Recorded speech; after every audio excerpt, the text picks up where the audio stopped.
Hmm.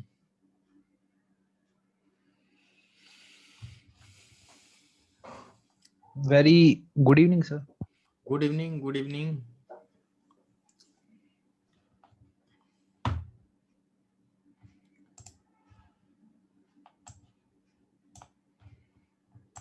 Yes, Fahad, are you there?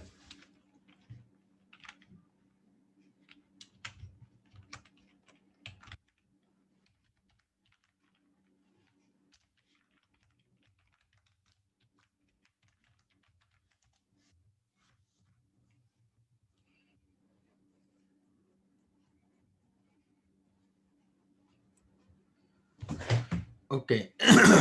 Am I audible to all?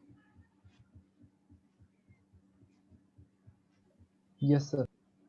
Other are not there. I think that we wait for some time.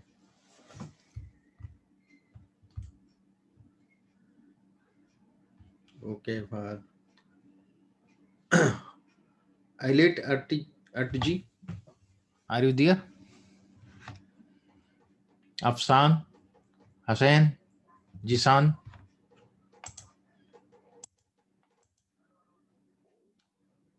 Yes.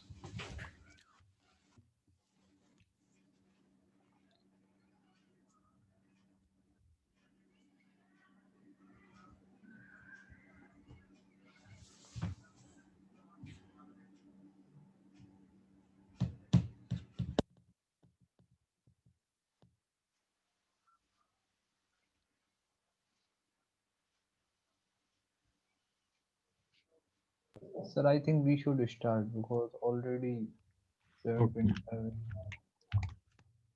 So in the last session, what we have covered? Data preparation. Data preparation. Okay.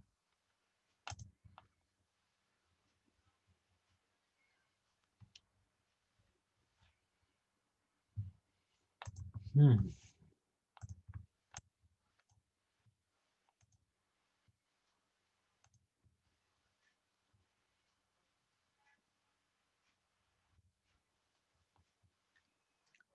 The data preparation up to where we have completed, I think that.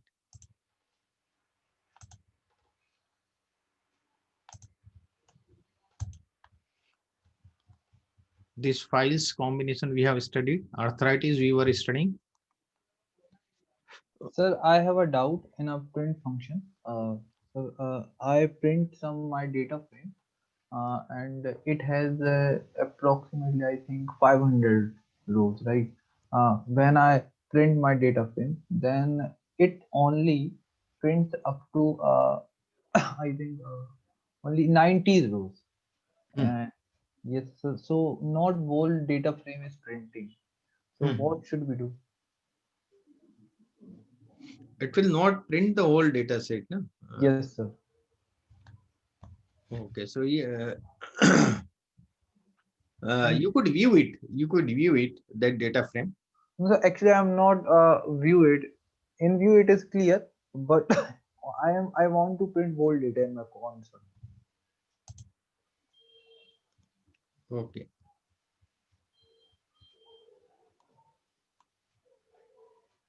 because Check. I'm doing my data preparation Hmm. because there is some there in last rows of my data I want to see what is the structure. It means last 40 to 50. So that's why I'm printing my whole data. Hmm. So you want to see the last few rows. No, I know head tell function is there, Hmm. but I just look whole data in print. It depends on your RAM also of the system. Because in some How many columns are there in your data frame? uh, 9 9 to 10, And how many rows? 500 to 550 Hmm. between these two values. Hmm.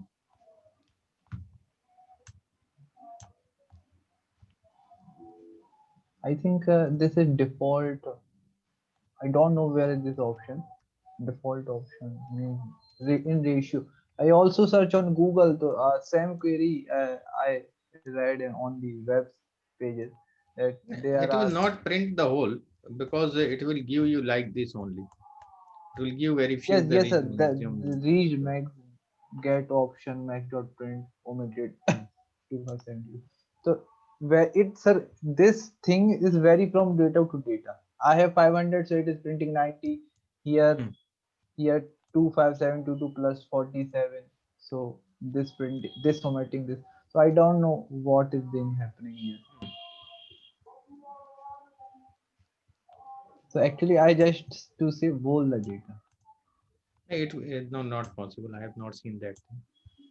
Sir, actually, there is a video Hmm. regarding to R. Hmm.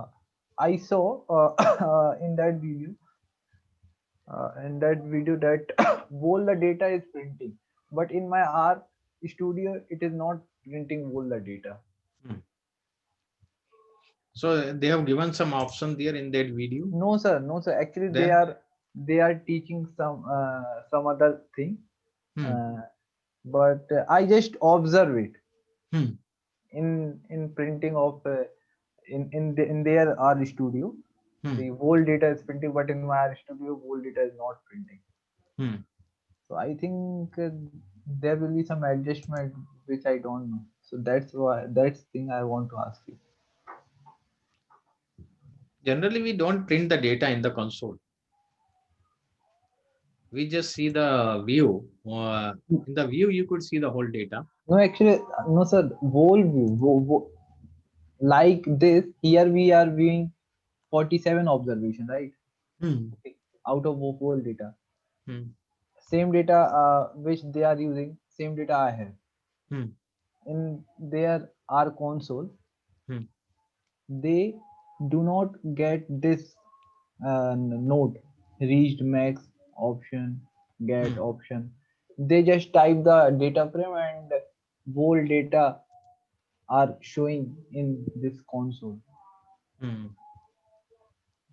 but with us it is not happening. Hmm.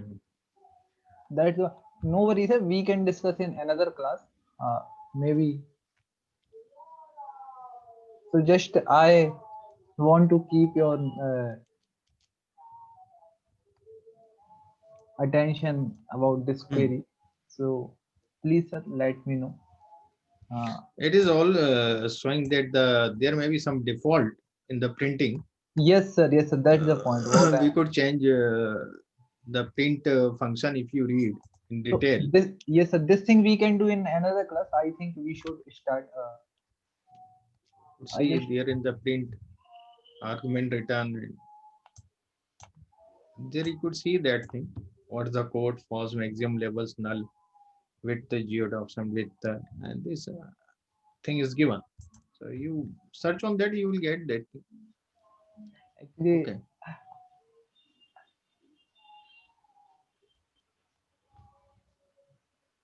I didn't get this theory, so that's I also Hmm. read this. You go through this and you will see. Okay.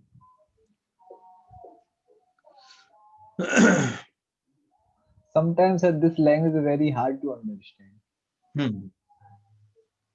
because they just write like a notes.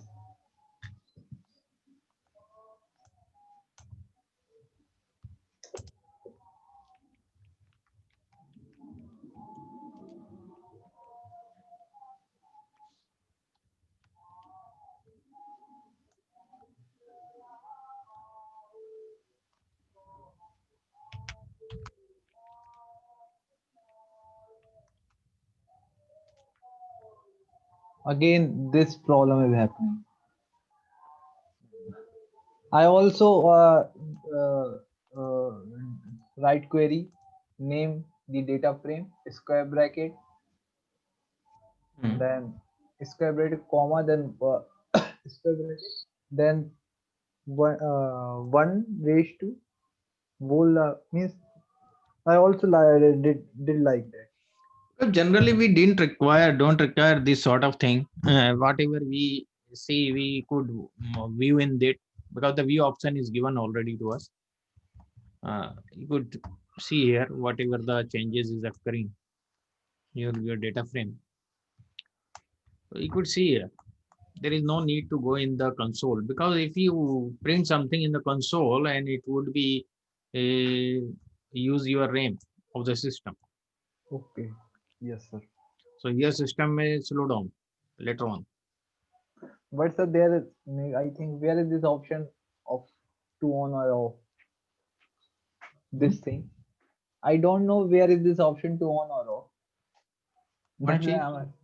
I'm for this our query that this. Now you search it or it is not required basically. It is not important too much in the data analytics part. We view in the data here, Oh and yes, we sir, yes, sir. then we could search here whatever you want. You control F do here, and you could search whatever you want here. You Okay. could filter here. Everything you could do here. Don't need to print it. Yes, sir. There is no requirement of printing.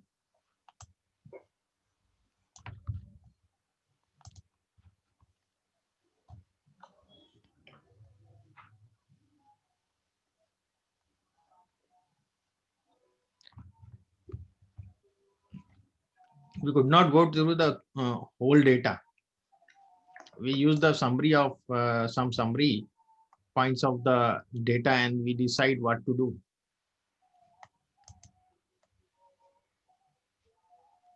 Now apply function I have explained you, Yes, and sir. we have covered that also. The this flight summarize, this we have covered.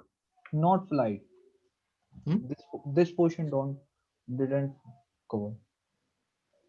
I hope so. Flights data we have not covered. No, sir.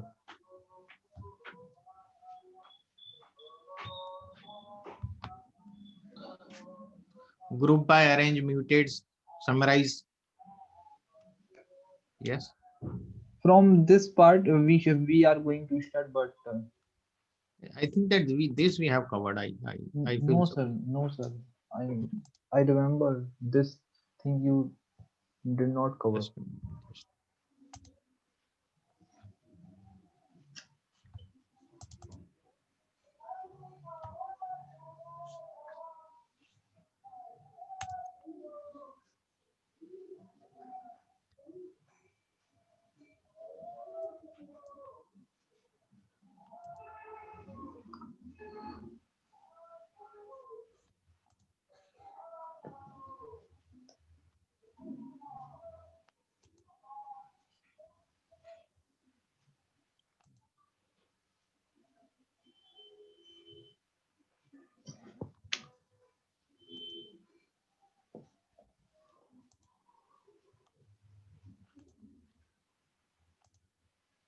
we have covered this.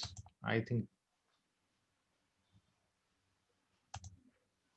the date and everything we have covered.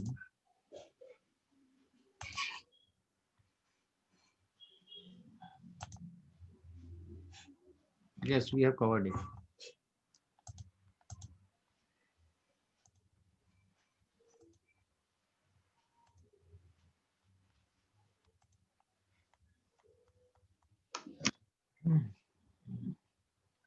We have covered this all.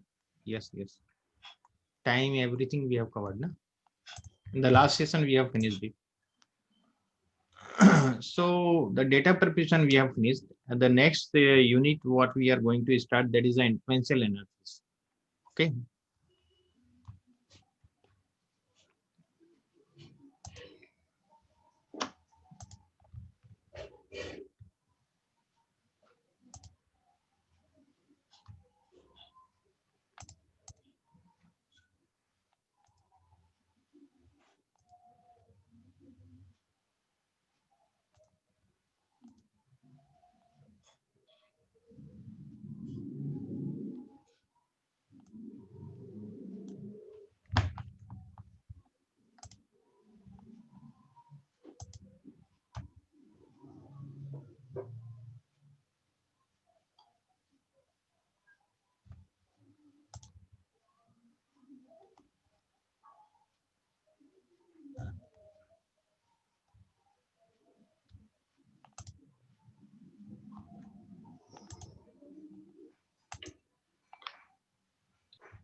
So today we study about the inferential analysis,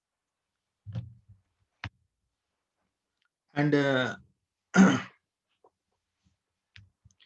the inferential analysis we will study about the hypothesis testing. It is the study of the cause and effect. Why it is we study here in the inferential part, and if I explain what is hypothesis, so there are two types of hypothesis, basically the research hypothesis and the statistical hypothesis. And if we talk about the research hypothesis, these are just the statement about what you think will be the outcome of the research. So here I have given some examples. The consumption of sugar makes children more active or hyperactive. We don't have any data, but we have observed this, and we have created some statement about it. Second thing, phonics is better for teaching reading than is whole language. So these are the just statement. This sort of hypothesis is called the research hypothesis. And the statistical hypothesis is what? These are probabilistic mathematical statements concerning population values, stated in terms of parameters used in the research. So in the statistical hypothesis, wherever the statistic there is data, so you work on the data based on some mathematical statements, and these are the probabilistic basically. And we perform some test and we find out the whether our hypothesis is accepted or rejected. And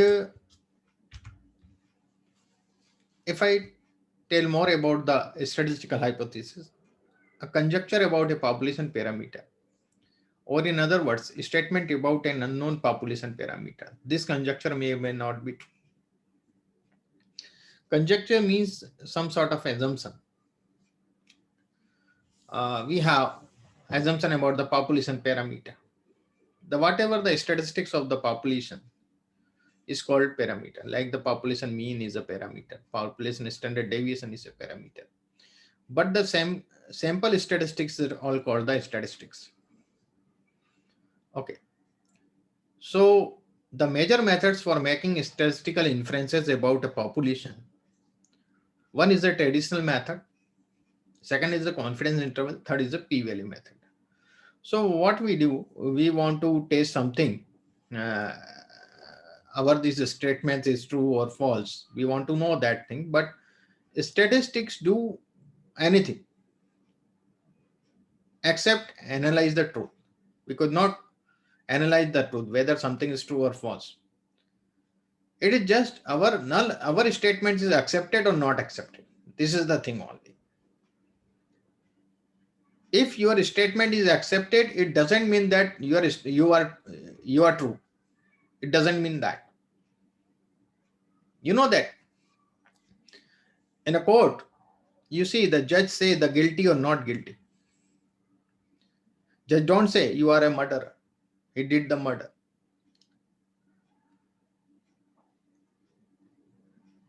Judge doesn't say this thing. It just say guilty or not guilty. The same thing is here. We have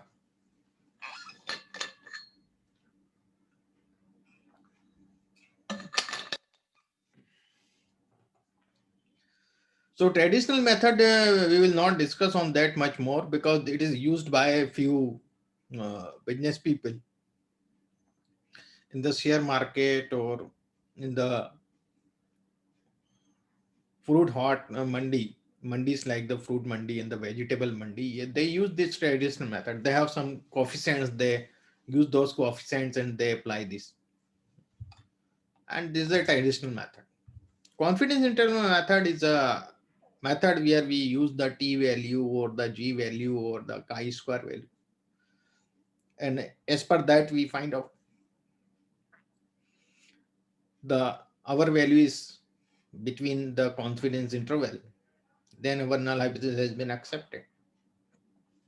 If our value is beyond that confidence interval, then our null hypothesis has been rejected. And the p-value method is the ultimate method which we use nowadays. Hypothesis testing, in default, we conduct this hypothesis testing, perform this hypothesis testing on two default parameters, two default values. I would like to say the two default confidence level. One is a level of 95% confidence level. Second is a 99% confidence level. So when you have a 95% confidence level, it means you have a confidence there. It means your confidence is 95%. And just a moment.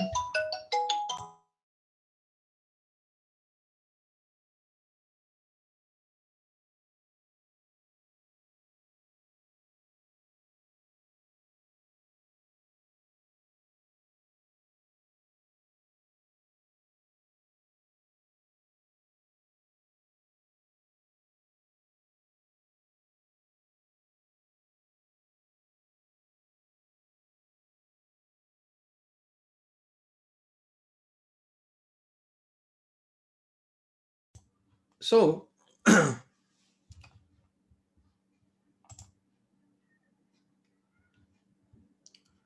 Fahad, we have a different formula for different tests. T-test, we have a different formula. For F-test, we have different formula.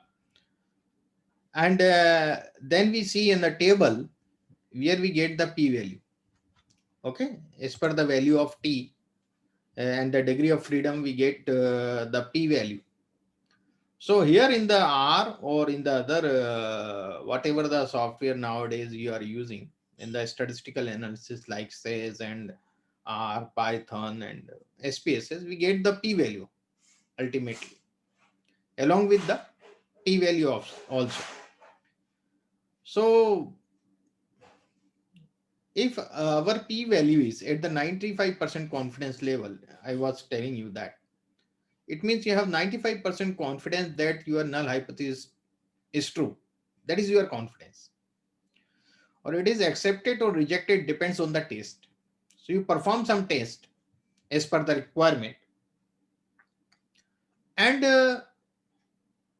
if you get the value, p-value greater than 0.05, greater than 0.05, it means your null hypothesis has been accepted. Because if you get p-value less than 0.05, your null hypothesis has been rejected. It means the 95% confidence level means you have a significant level of significance is 5% only.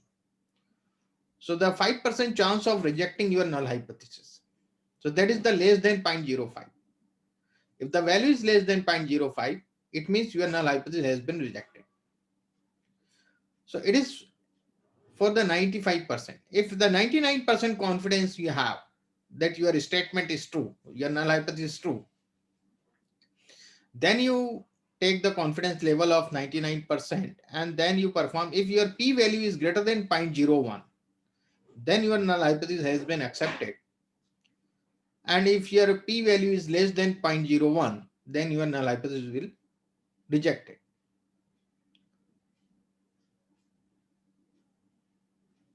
And the main goal in many research studies is to check whether the data collected supports certain statements or predictions. That is the main goal of research studies.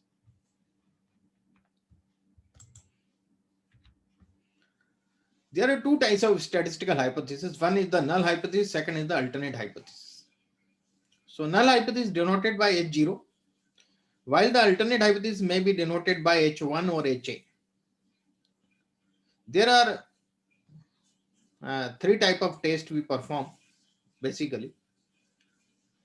One is a two-tailed test, right tail test, and the left tail test. In the all these sort of tests, our null hypothesis is same. The symbolically, if you see, the mu is the population mean, k is the sample mean. So we are just talking hypothetically. So that the population mean is equal to Sample mean. It means there is no significant difference between population and sample mean. There may be some difference, but that difference is not significant. For the right tail, we will use the same null hypothesis, and for the left tail, we will use the same null hypothesis. But alternate hypothesis will change. If you have two tail tests, it means null alternate hypothesis mu is not equal to k.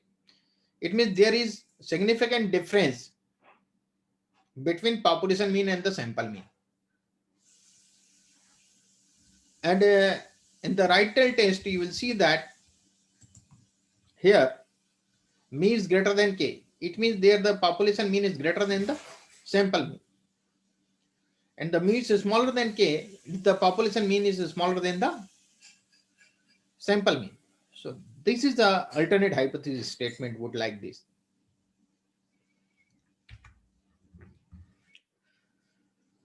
So this I explained you. Now we see the types of error in the hypothesis. We know that nobody knows about your statement is true or false. But in spite of that, we assume that your statement is true. The null hypothesis statement is true.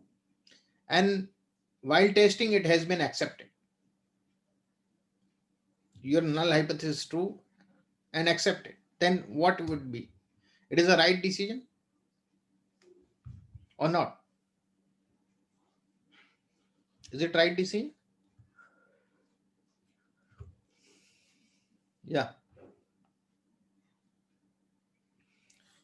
And your null hypothesis is true and it has been rejected.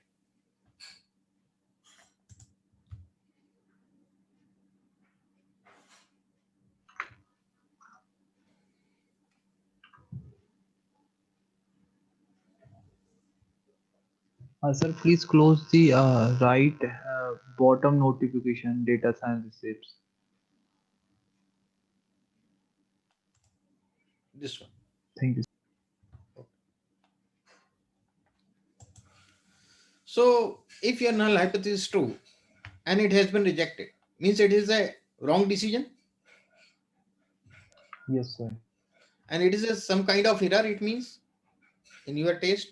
So that is called a type 1 error, all the alpha error. Alpha is nothing, it is the level of significance, the 5% level of significance. Okay. If your statement is false, it is not true, it is false. Sir, means in first, second cell where type 1 error or alpha error, it is true, but by the sample, on the basis of sample, it is false. Type 1 error is basically null hypothesis null hypothesis reject on the basis of sample, but it is actually true.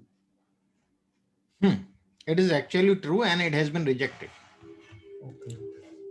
Okay, it should accept, but it has been rejected.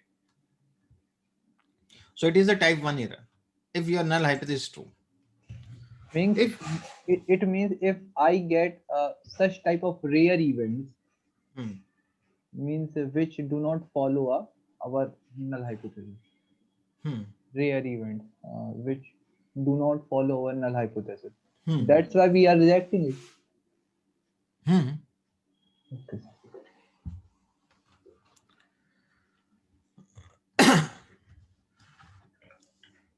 Suppose your hypothesis is false, your statement null hypothesis is false, and it has been accepted. So this is also a kind of error. Yes, it is sir. false and has been accepted. Means It is a error. Actually, it is wrong, but we are accepting it. Yes. Okay. It is a type 2 error or the beta error. Okay. If your null hypothesis is false and has been rejected, it means right decision. Right decision. Got So, it? yes. So which error is most dangerous and why? Which error is more dangerous? We should not play with the alpha. I will explain you the thing that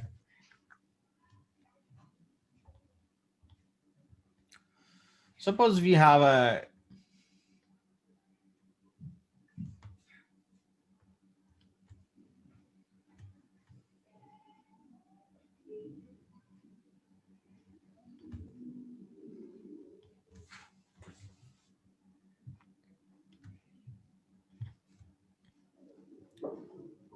here we have uh, Or 0.05, yes, sir.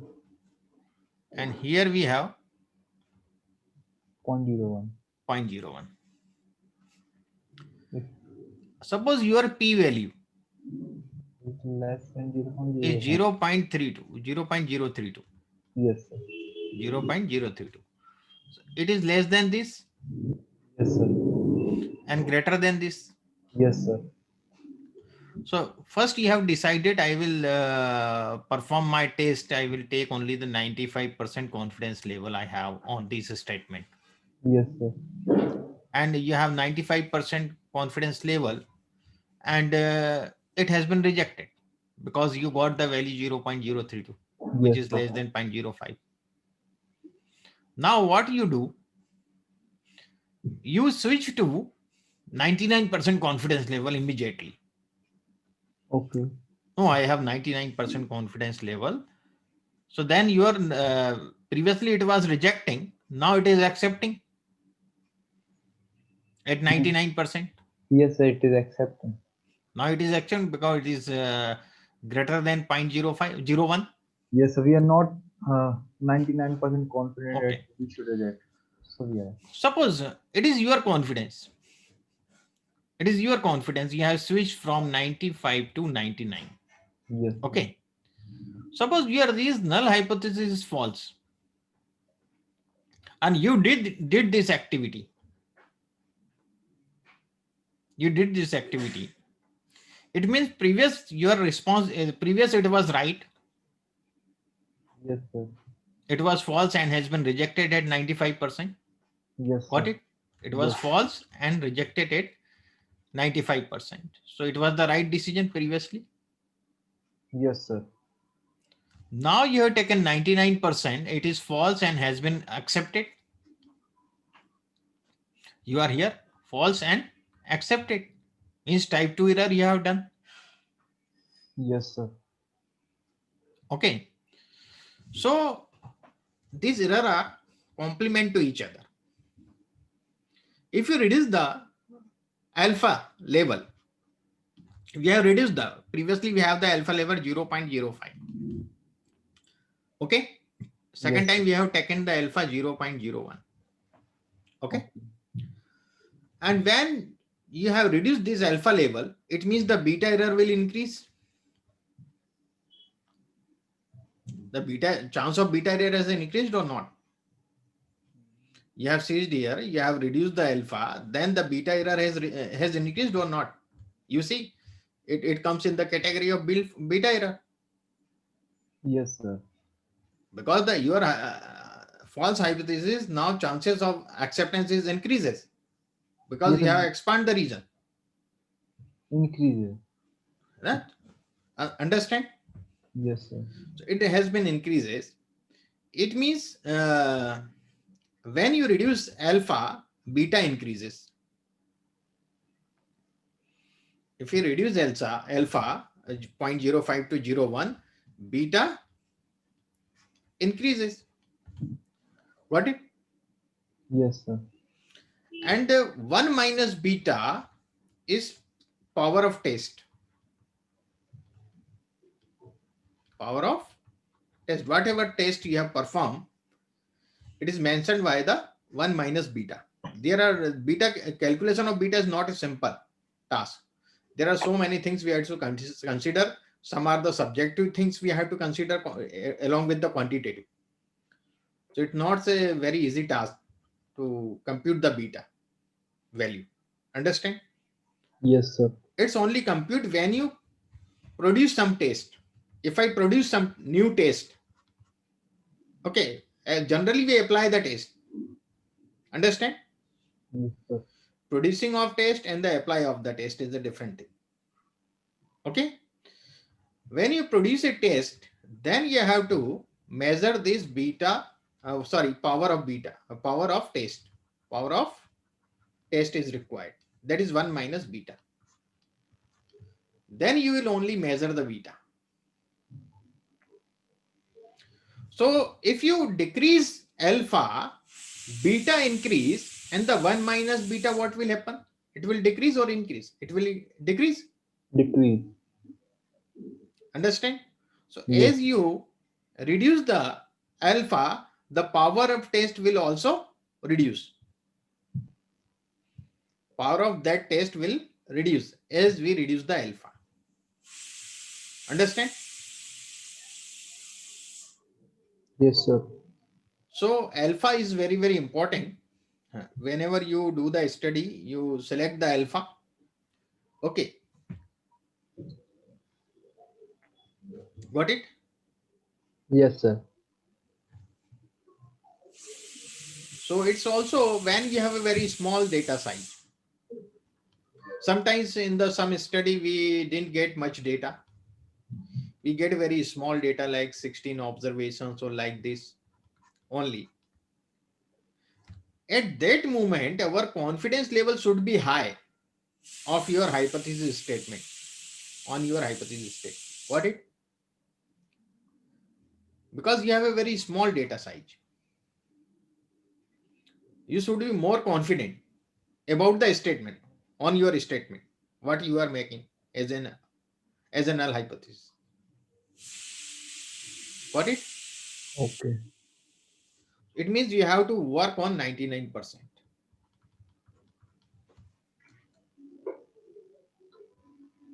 Understand? Yes, sir. If you have a large data, it means you don't have much confidence. So you are taking a large data. Yes, sir. Understand? Got it? Yes, sir. One criteria is this. Second criteria is that in the behavioral science,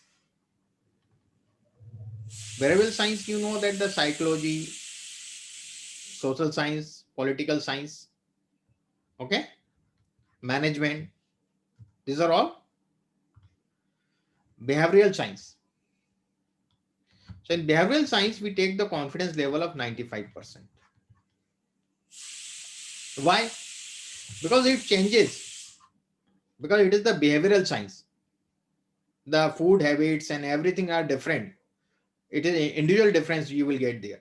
In a family also, you will see in the food habits of your brother and your sister will be different. You like something and your sister likes something else. You like pizza and your sister like burger. Understand? And your elder brother likes something else, like the Indian food. Is there any doubt? So there is individual differences in the behavioral science. Got it? There may be individual differences, there may be cultural differences, there may be some other also.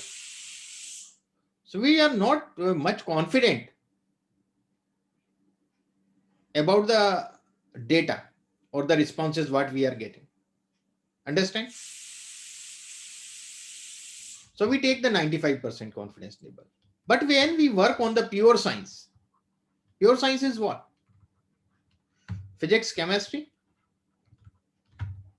mathematics. These are pure science. Got it? If you are working on this, you will get the same result. There is no differences. What do you say?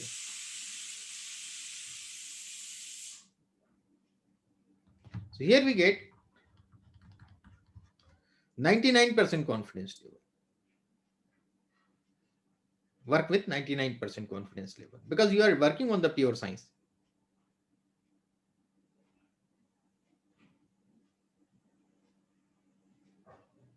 Is there any doubt? No, sir.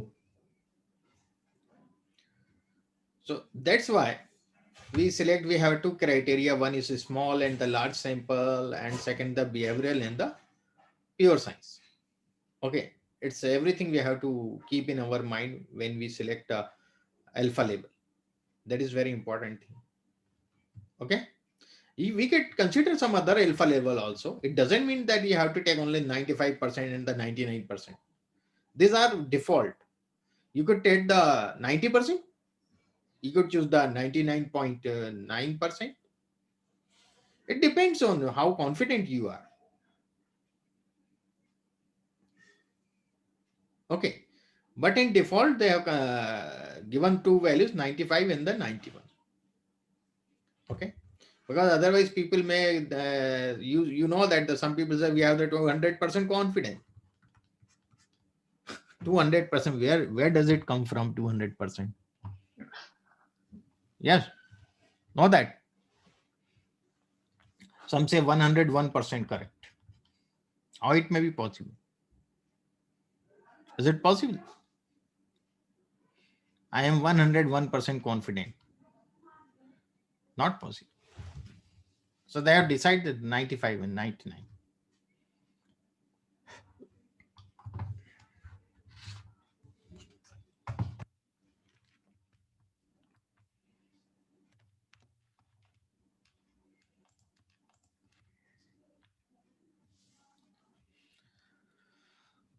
Now I tell you about this more. Alpha is the probability of making a type 1 error, as I explained you, and is called the level of significance or the alpha level. Alpha is the probability that you will reject the null hypothesis when it is true. As I mentioned you will reject the null hypothesis when it is true. It is the probability. 1 minus alpha called the level of confidence. That is the confidence level, what we say, the 95%, then the alpha is 5%, like that. Beta is the probability of making a type 2 error, and 1 minus beta is known as the power of test. The power of test is the ability of a statistical test to detect true effects when they exist. Okay, whenever. So it is the ability to detect the true effects. Thus, power is the probability that you will reject the null hypothesis when it is false. It is the power of the probability that you will reject the null hypothesis when it is false. The probability that you will detect true differences when they exist. Okay. So researchers can select the alpha level they wish to use. Common alpha levels include 0.05 and 0.01.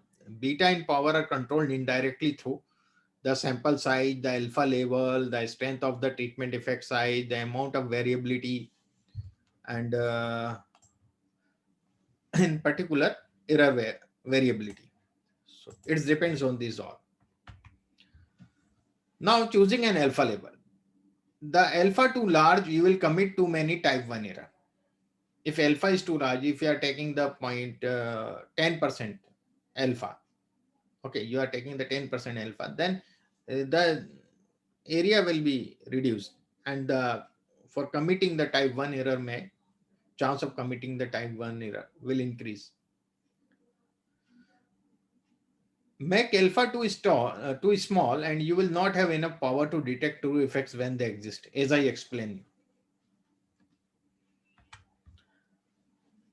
A basis of statistical test is what? Statistical inference is not valid for all sets of data. It is not valid for all sets of data. Behavior of searching for significance kitchen sinks research. It means don't switch from 99 to 95 to 99 in this all thing. And also don't overlook non-significance. Means null hypothesis, if been accepted, then that is why it is non-significant. That you also see. You also work on that, why it is not significant. What is the reason? If it is significant, we have to find out the cause why it is significant. Why there is significant difference. But if it is non-significant, then we should not overlook it. We should also think about it. Why it is non-significant in this part.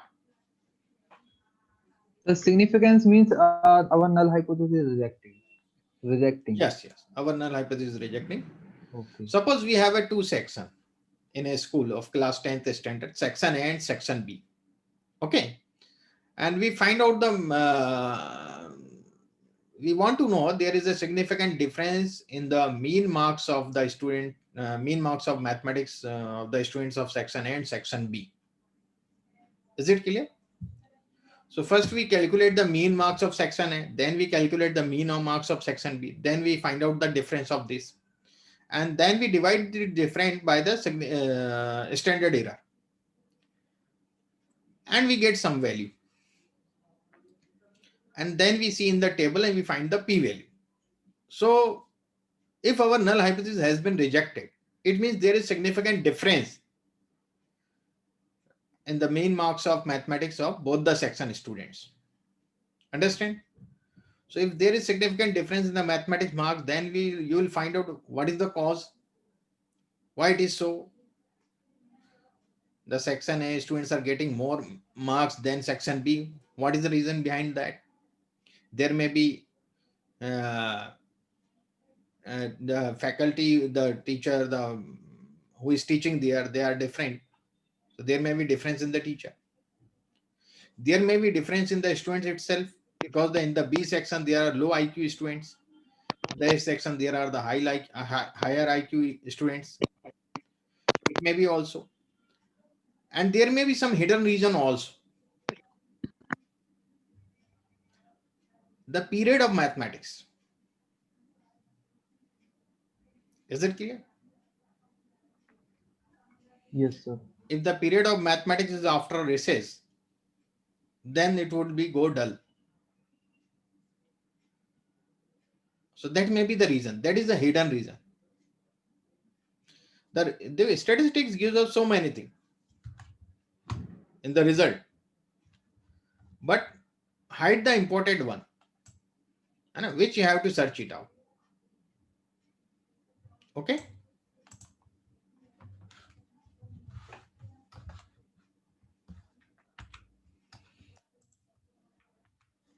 It means sometimes you have to go beyond the result, and then you have to search. Okay. That is the thing. The meaning of statistical significance doesn't mean that the effect is large, important, or meaningful. It doesn't mean that.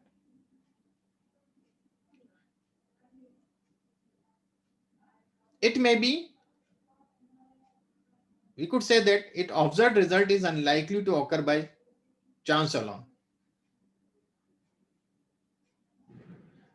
It means that the observed effects are unlikely due to chance.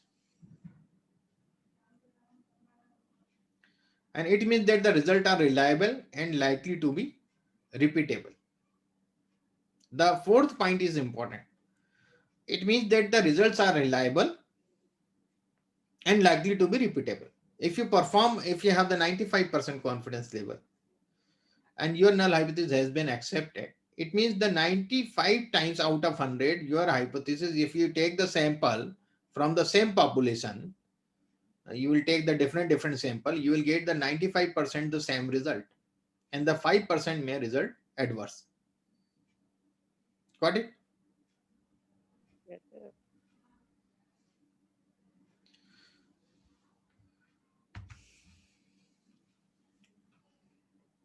As I mentioned you in the graph which I prepared, it is the rejection region.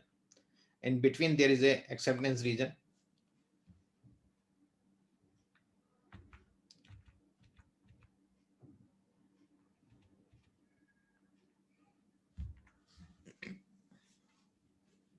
This is very important.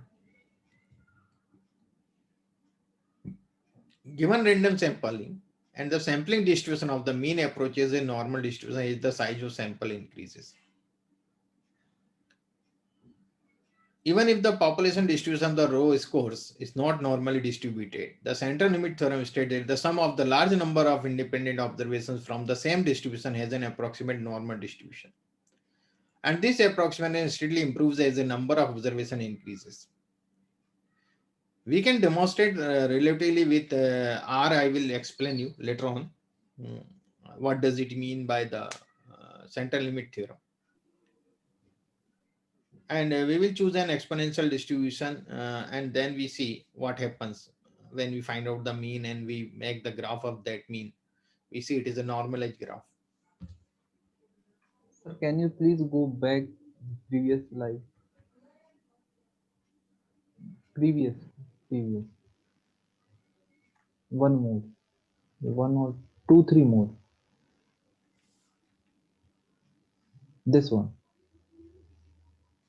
So after this, Hmm? after this. No, sir. Yes, sir. This one. Okay. Okay, sir.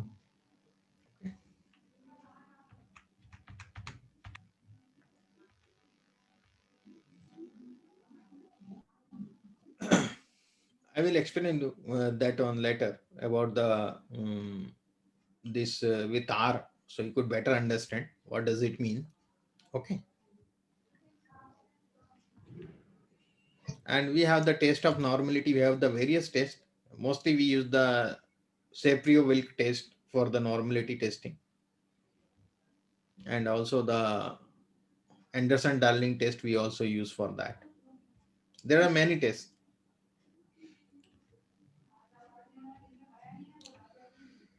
Research design is not.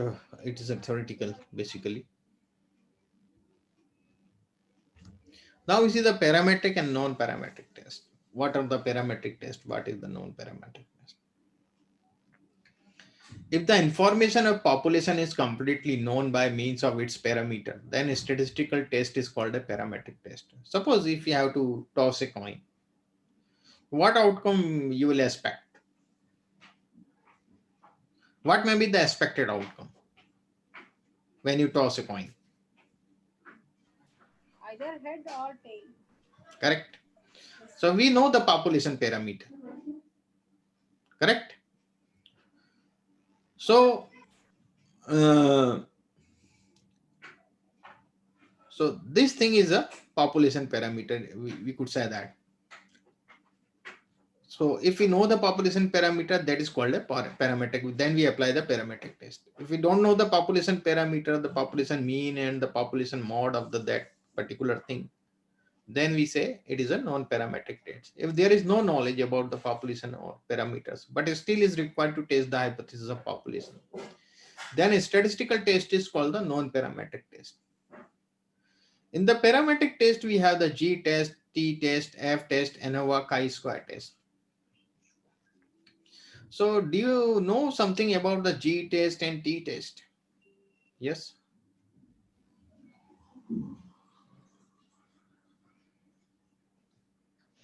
Someone Why we know? use chi-square?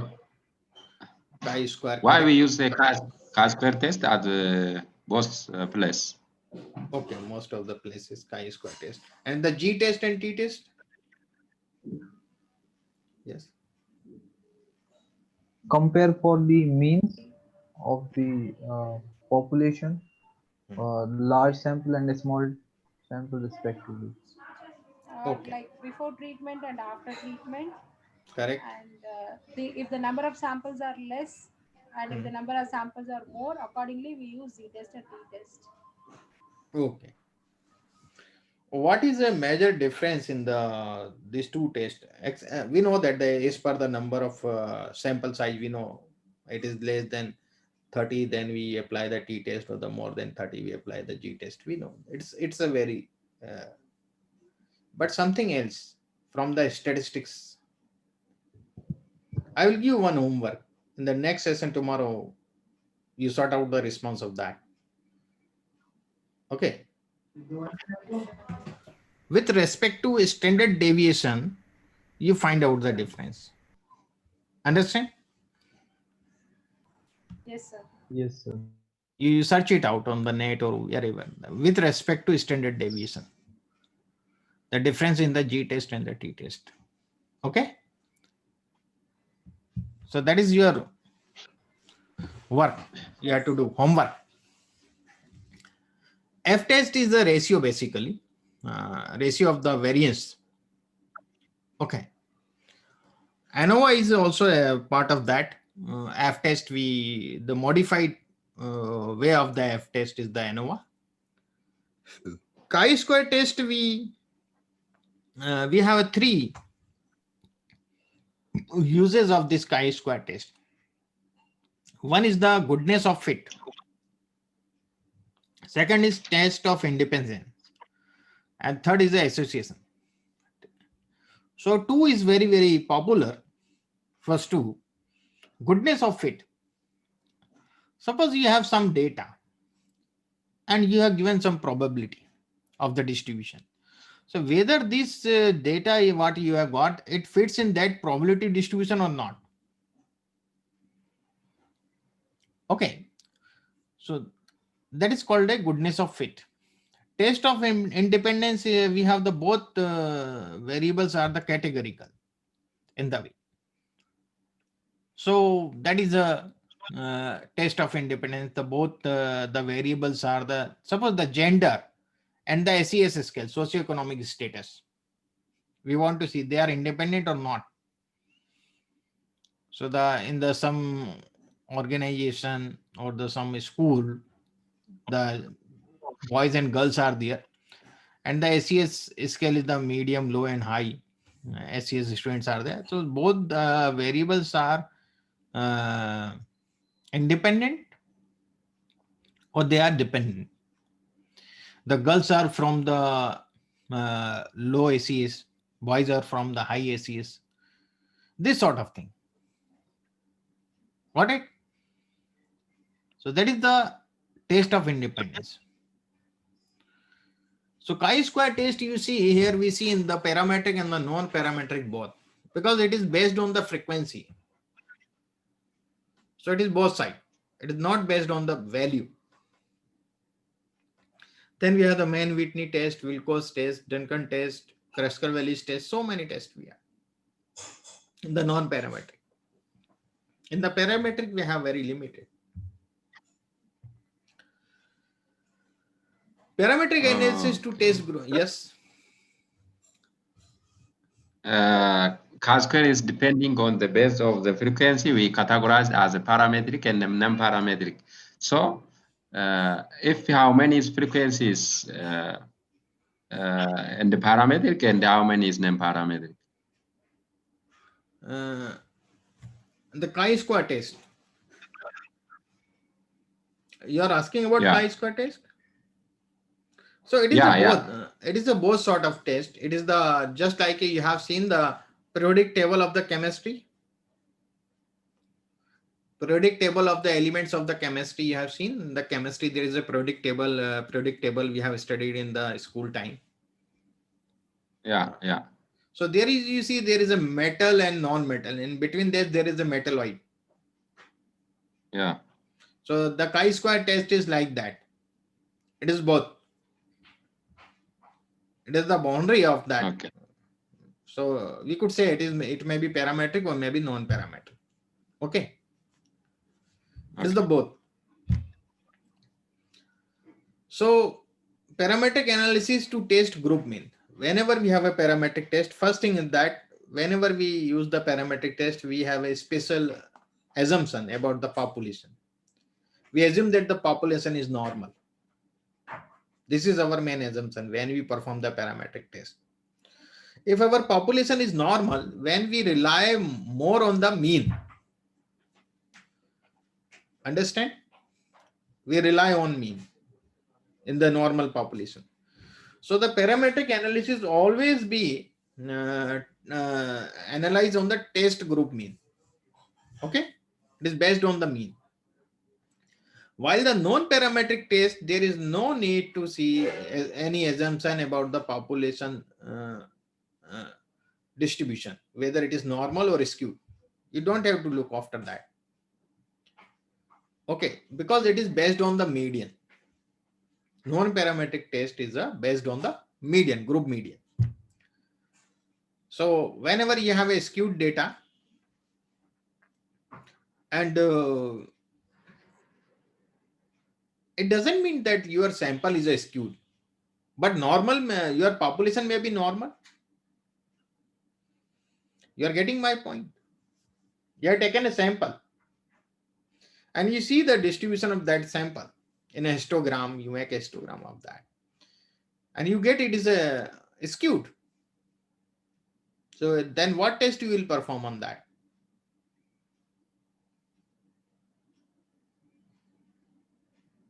Yes.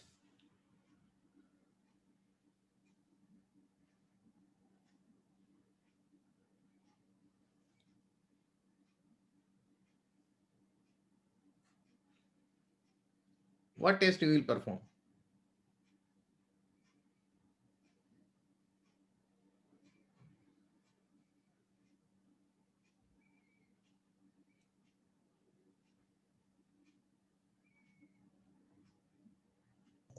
Non-parametric test.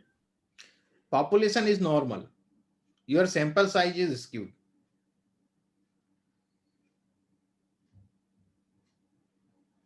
What I have told previously, if your population is normal, then you will perform you have a specific assumption about the population. In the non-parametric test, the population is normal. So if the population is normal, your sample size is skewed. In spite of that, you will perform the parametric test because you have an assumption that your population is normal. Got it?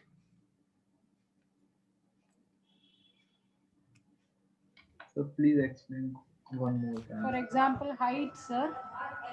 Because definitely it will not reduce. Suppose. Uh, we know that uh, the population of the marks obtained by the students. We know that. We know that the population of the marks obtained by the student is normally distributed because the low marks students are very low and the high marks students are also low and the average marks students may be more. Got it? Are you agreed with me? Yes, sir. Yes, sir. The students who are getting the marks less than 30 are very few students. The students who are getting the marks more than 70 or 80 is the very few students. The most of the students are getting marks between 30 and 70. Is it clear? Yes, sir. Yes. But if we take a sample of some class, and there we get the low marks students are very high.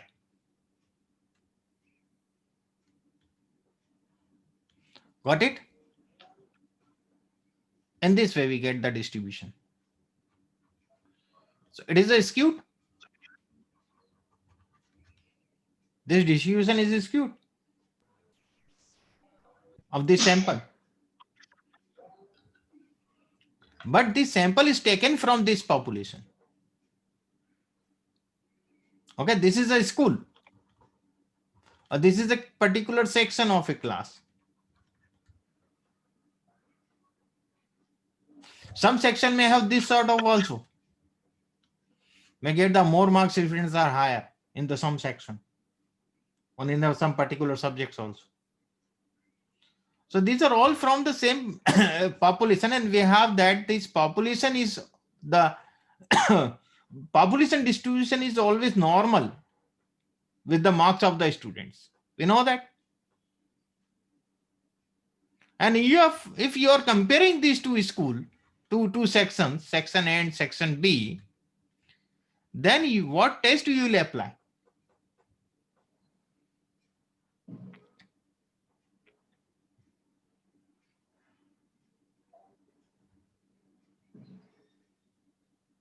Because the population is normal, then Pair t-test. yes, we will perform the parametric test. T-test, correct? You are telling, not a pair, unpaired t-test. Because the number of students in this section is 39, suppose, and the number of students in this section is 43. How it is paired?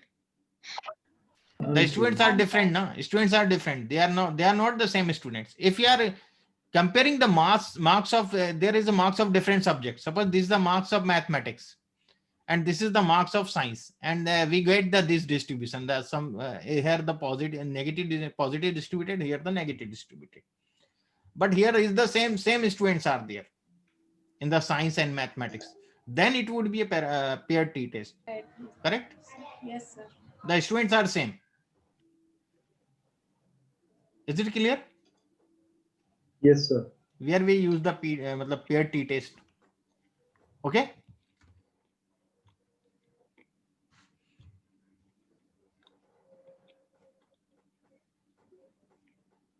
So if it is between two different classes, it is independent t-test.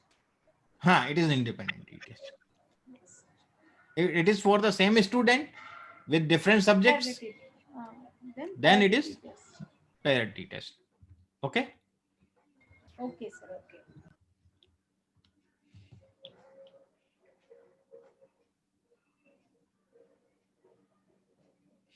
Kasa, I want to say that. Hmm. So we use the standard error in the x1 bar minus x2 bar. We divide by the standard error. This is the basic formula of most of the test. We get the difference of the mean marks of the both section, and when we divide by the standard error. Got it? Yes, sir. This is the basic concept. Okay. Standard error is what?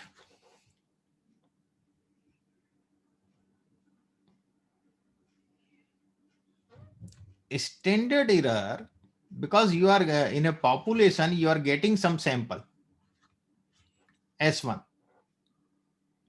So something is missing in this sample. Some properties of the population is not there in this sample. Got it? That data points are there. Suppose those data points you have skipped, which have some other properties. Understand?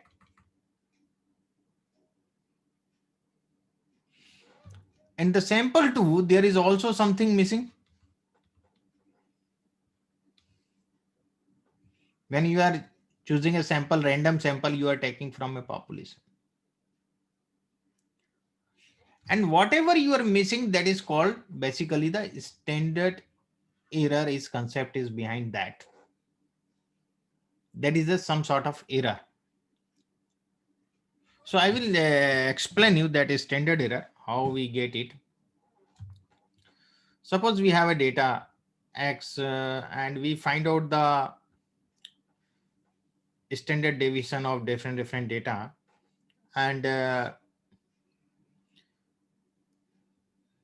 then we divide we find out the standard deviation of the standard deviation, and then we get that difference. And in this I So will explain later on that thing. we can say the estimate value, uh, the difference between average deviation of the estimate value from a true value is called a standard error. Hmm. Average deviation of the estimate I will value explain it. Just a of moment. I think I should have the slide of that also. I just see here because sometimes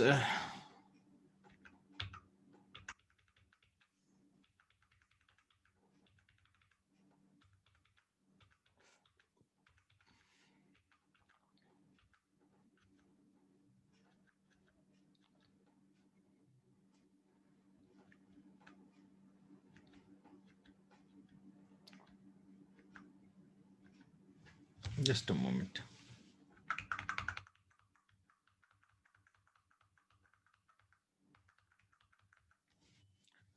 So I will tell you that thing.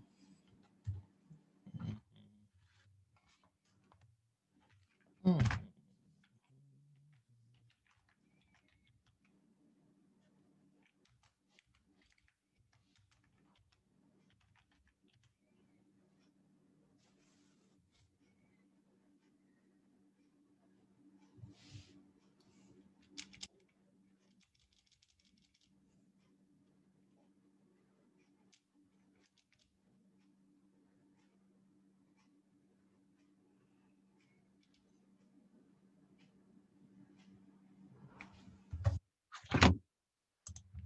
No, we are not getting that.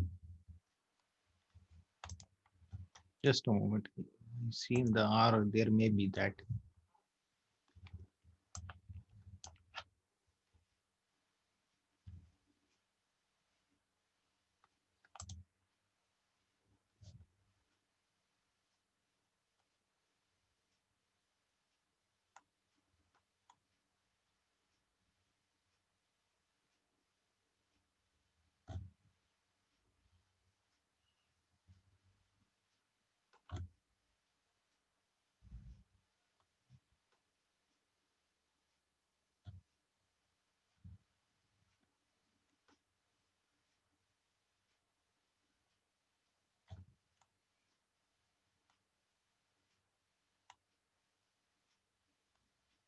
Okay, I will tell you later on that is standard error. Because I have one Excel sheet for that I have prepared. I think that is not here. I see that. Mhm.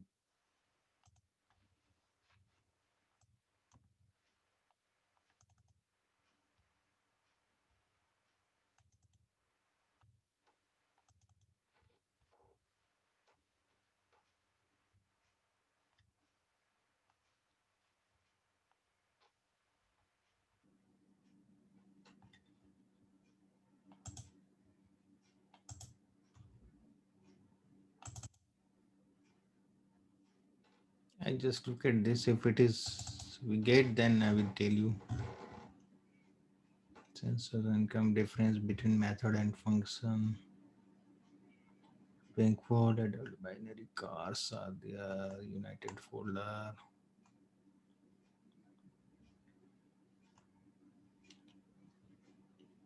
Okay, I will tell you that thing. There is R. This is R. Mhm.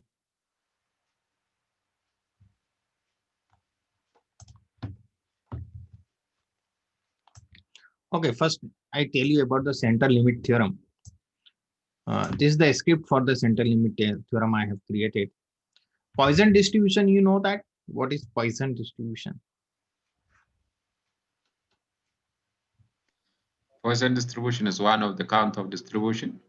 Yes, it is like a discrete.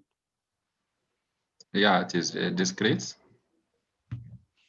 So we are taking one lambda I am taking, which is a mean basically for Poisson distribution, that is 5. And I am taking 40 and the rows 1000. I am taking the 40 samples of 1000 rows. Sorry, 40 sample size and 1000 samples I am taking. Sorry. Sample size is 40 and 1000 trials I am taking for that.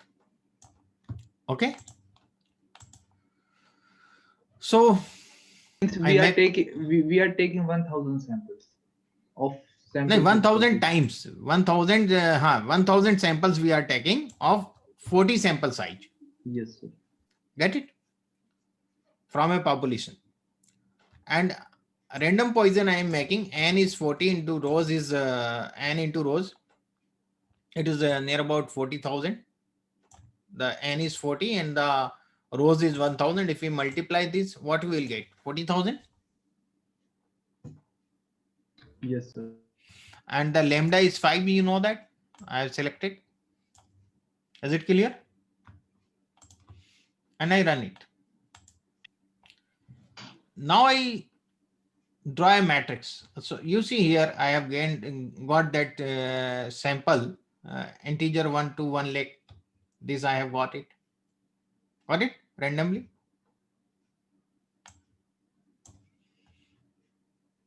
Okay. Can you please print the SAM? SAM, please print the SAM object. SAM is like this 4957. In this way I am getting this SAM. I could show you the head. I could not print the whole because the 40,000 are there.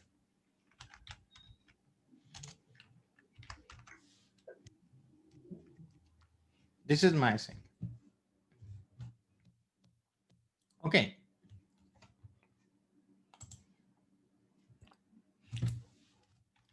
And now I make a matrix from this SAM and rows. Rows, you see, I have decided the rows 1000. Okay. So matrix. What is our Poisson distribution? Random Poisson. Random Poisson. Okay. Sir, in Poisson distribution, only lambda is the parameter, right? So lambda is only the parameter there. And into rows means? You see, this is the histogram of the whole data.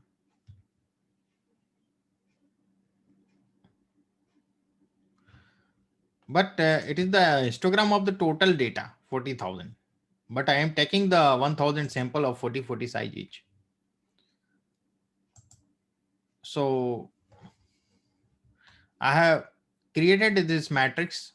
There are 1000 rows, and same is there given the data in these rows I have filled. If I try to print this, whether it work or not, it will not give the whole, but it will give you some idea. So there, see the matrix of we have uh, 40,000 data size, and I'm taking 1000 rows. So column would be 40 columns would be there. So you see 12 is here. This is 23 column. This is 34. And you see how many columns are there? 40 columns. And rows would be 1000. 1000. Okay. You will see here.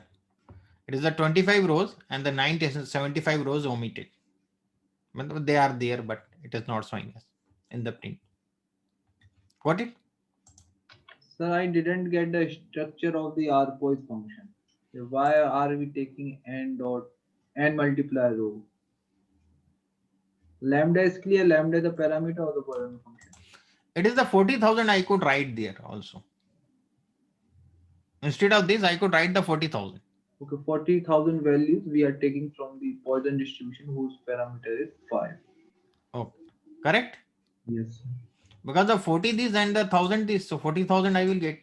Yes, sir. Out of 40,000, I have taken the rows is 1000. Yes, sir.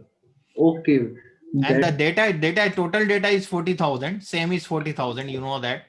Yes, sir. Now I Got it? that's a weird. So when you are taking 1000, automatically you will get the 40 columns. Yes. Okay. Yes. Now I will find out the row means. Row means each sample mean. You know that this is one sample. In the one row, there is one sample of the 40 observations. Got it? Yes, sir. Now this is the 12 and this is the 23 in the first row. You see, we are getting the 40. Okay. Yes, sir. So we are getting the 40 observation. I want to find out the mean of all the samples, all 1000 samples. Understand? Yes, sir. So M is this matrix and I am using the row means of matrix. Clear? Yes, sir. And that is a sample dot means. I am given the name. And now I create this histogram. You see, Oh. our distribution was Poisson. Got it? Yes, sir. But when we found out the mean of each distribution and then we have created the histogram of that mean, okay, all the 1000 mean, we got the normally distributed. This is called the center limit theorem. It doesn't mean that if you increase the sample size of any data, you have taken a data from the Poisson distribution, a single sample you have taken out of Poisson distribution. If you increase the size of the data, it doesn't mean that it will convert in the histogram, convert in a normal distribution, sorry. Got it? Yes, The single sample will not convert in. But the Oh. mean of all the samples, what you have taken, if you increase the samples, then it will go very near to normalization. If you take very few sample, then it will not be too much normal. I have taken the 1000. Instead of 1000, if I take only 100, suppose, Yes, sir. hypothetically, I run this.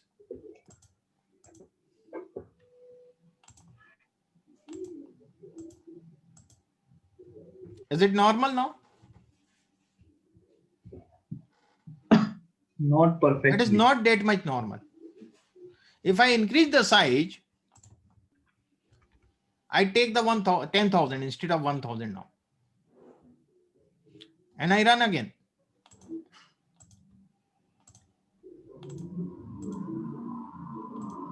You see. Got it? If I make 1 lakh,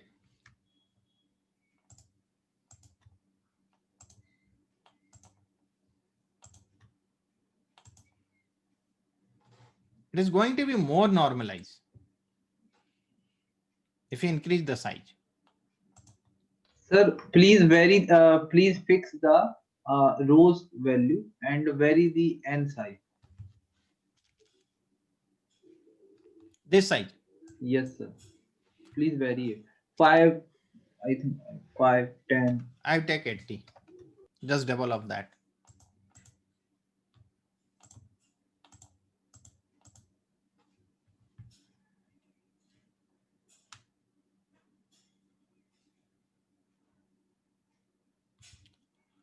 If you reduce the size, you want 20.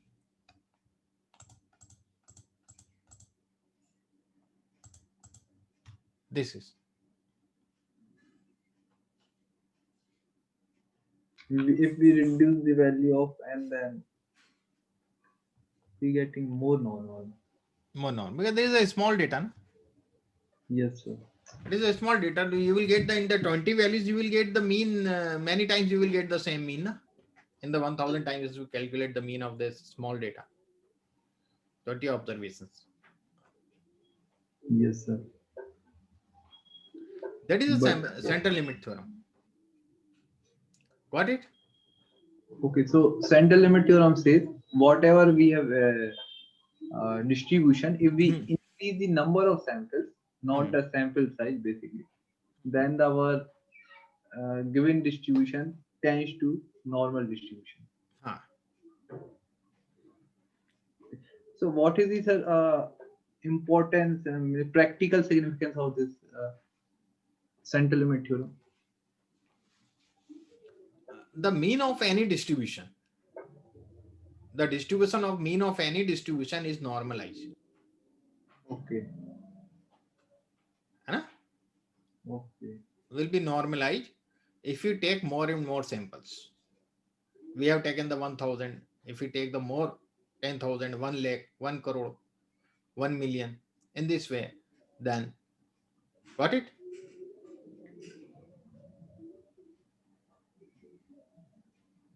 Any doubt about this? Now I will tell you about that. I will try to explain that because I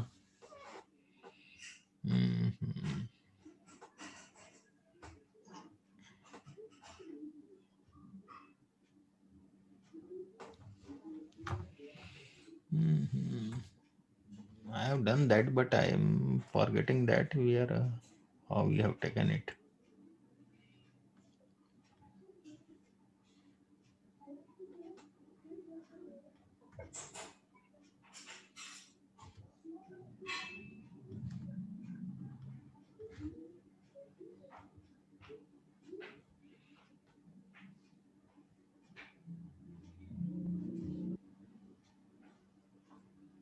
Suppose from a big population, we are taking so many samples, S1, S2, S3, S4, S5 and so on. Got it? SN sample we have taken. Yes, sir. And in this sample, we have find out the standard deviation. Okay? Yes, sir. So that is a sigma 1 and that is sigma 2 and this sample is sigma 3, this sample is sigma 4. In this way, we have got it. Yes, sir. And then we find out the deviation of standard deviation again. We have got out the, we have found out, we have find out the mean of this. That is a sigma. X1 minus sigma. And this way we are getting it. Okay. Got it? Yes, sir.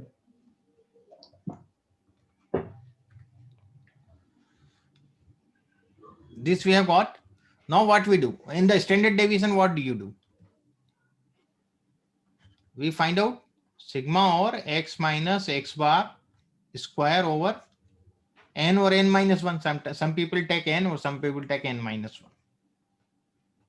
Okay. Got it? Yes, sir. That is the basic. So we find out this and we get the sigma sigma I minus sigma. Got it? And square. That is standard error. Got it?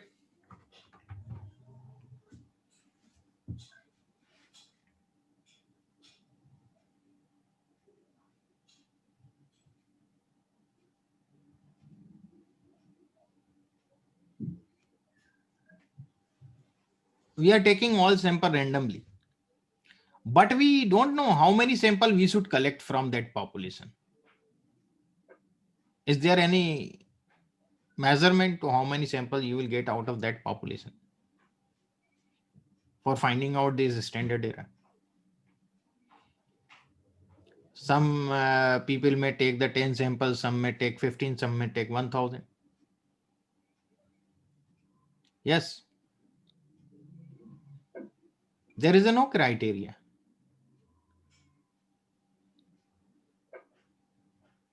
So we don't have any idea what should be the standard error. So that is a given one formula for that. And the simple formula is that the standard deviation, whatever you get, you divide it by n minus 1, root n minus 1.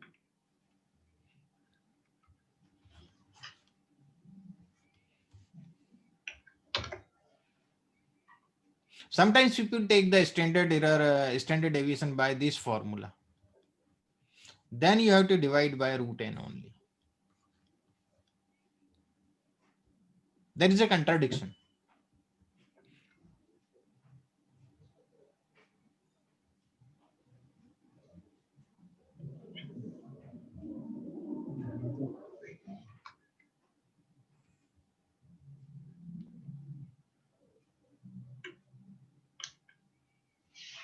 Okay, so that is a standard error.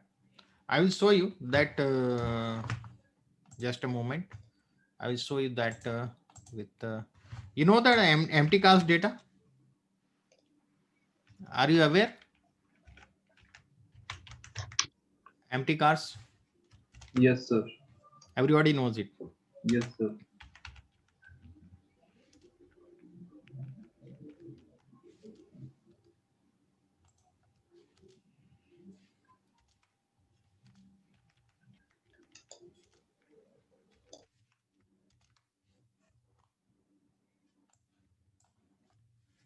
This is a standard error.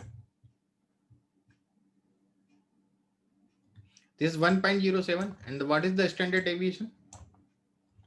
So I will 6.03. I divide by square root of n. N is how much? 32. Got it? And I see what I get. What is this value? 1.07 or not?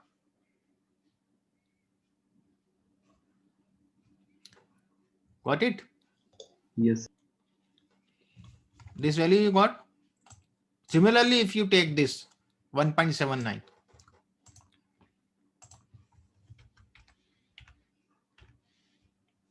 divided by square root of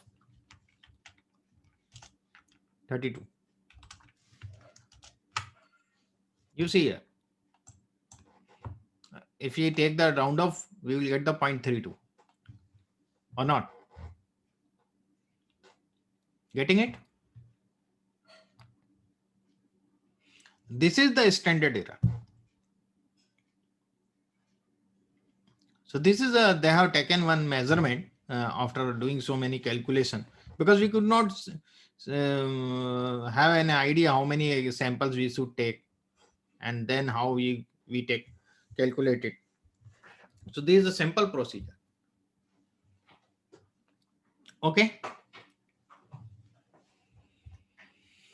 Yeah, whenever we have no idea about the sample size, then standard error how helps us? Without sample size idea, how you could find it? What interpretation? What interpret by we do interpret by the help of standard error? The basically what I have told you, that whatever the part you have missing, the property you have missing from the date population, Yes, sir. the measurement of that thing is a standard error. The sample you have taken out of the population, and you are performing some analysis on that. Okay. Yes, sir. So what is the error rate may be there? Understand? Yes, sir. That is a standard error basically. Got it? Yes, sir.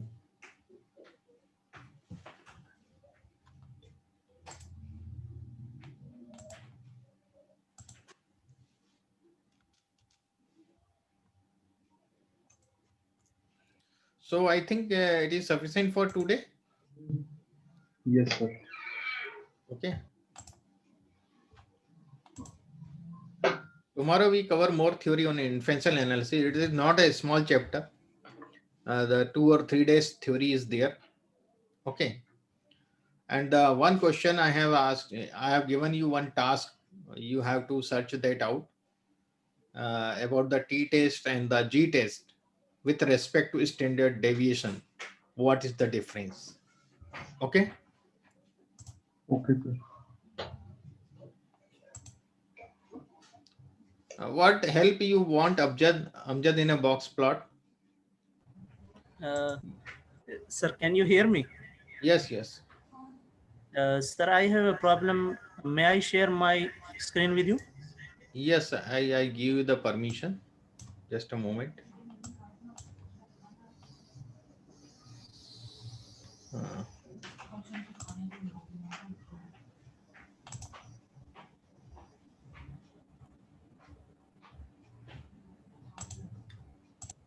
Now you share your screen. Now you are getting one option of sharing screen. Yes, yes, I got it. Thank you. Oh,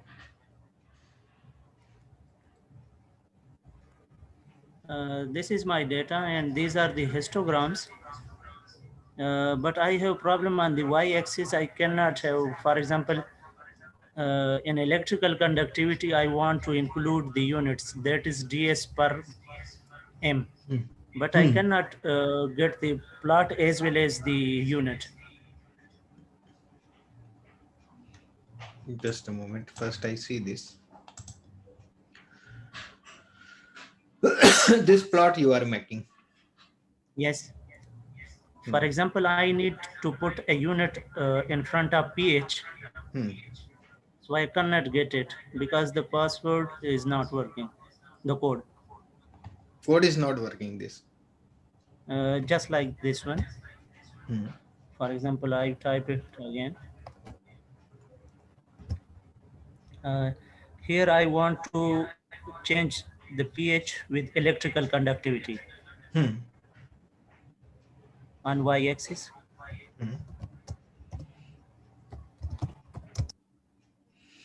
You write this in quotes. Okay, conductivity you are writing in single way. Okay. Now, Yes. now you run it. So how to write this unit ds per m? Per m. In bracket you are not. It is not taking. Yes, yet not taking, and the code also not working. Just you run this. What you have written the electrical. Up to here you run it. It gives this error: cannot subset column that does not exist.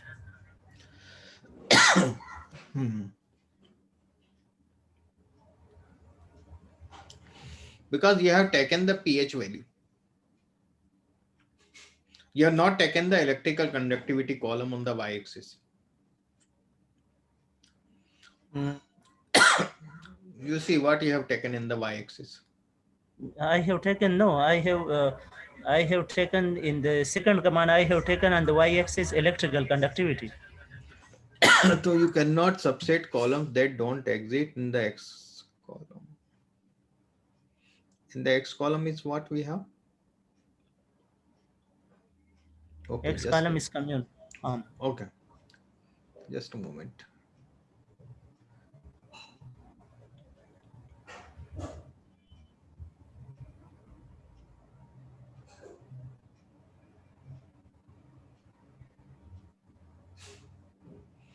Okay, it is the data box plot analysis 2 data. Okay, X column, Y column. You do one thing. You do one thing. Yes. You do one thing. You write here in the console names. Names. You write the names. You type the names.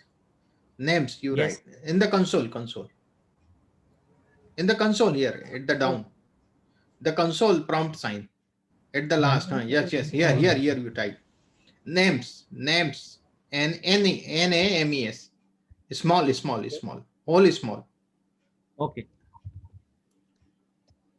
And in bracket, you write down your data name box underscore plot underscore analysis 2, and that you Yes. enter. Now enter. Okay. You copy this electricity conductivity DS. This you copy this all. No, only this electricity conductivity. Sorry. Okay. Electrical conductivity. With quotes. Yes. And then you paste on at the place y is equal to. You paste it there. Here. Here. Paste it. Not with No. It will not paste here. It will paste in your script. Yes. In a script. Yes. Go in the script. Copy these and go in the script and then paste here. Untitled one is the script here. Yes. You click on that and then you paste there. Okay.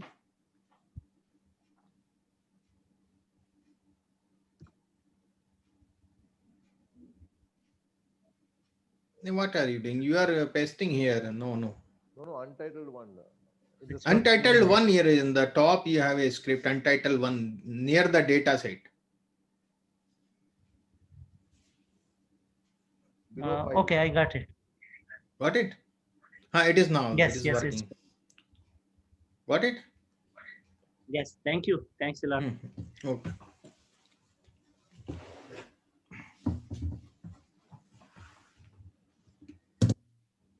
So always see the names, and somewhere we give the space, somewhere we give this whole thing. So it is a case sensitive language. Okay. Okay. Thank you. Okay.